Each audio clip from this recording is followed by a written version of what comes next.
अरे तोरी बहन के प्याज कटोई का दिखा देले रे। तोबा तोबा तोबा थारा मूड खराब कर दिया। वैसे ई हो का बाबा के बूटी कि बुढ़वा के दांत से टूटी।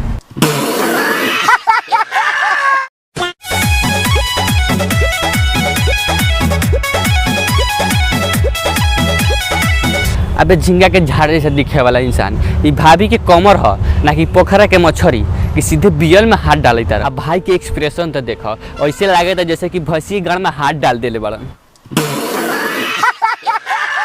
हमरो जवानी करोड़ों के बा, बाबू के ना बुझो के हुआ के बा। भाभी तोहर जवानी करोड़ों के तना लेकिन लौड़ों के जरूर बा।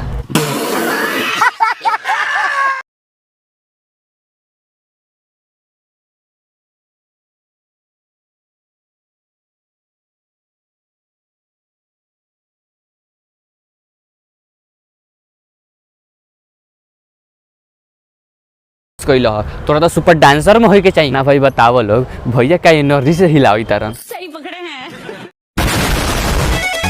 फैशन से दौर बा तो फैशन में रहब, रोके के कोशिश तमाम करबे। बाबू भाई के पगड़ी गिरई पे नहीं है के इज्जत नीलाम करब। जी हाँ ई बात ई क्या कइल हो।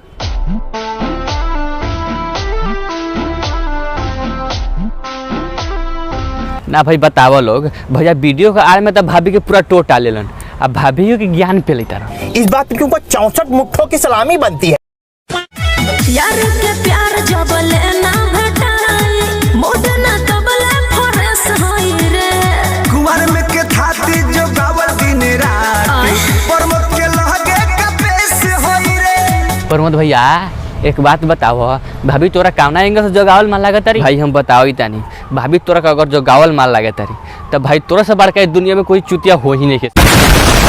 भाई लोग अगर वीडियो अच्छा लगी तो प्लीज सब्सक्राइब करो, लोग लाइक करो और शेयर करो और देख लो।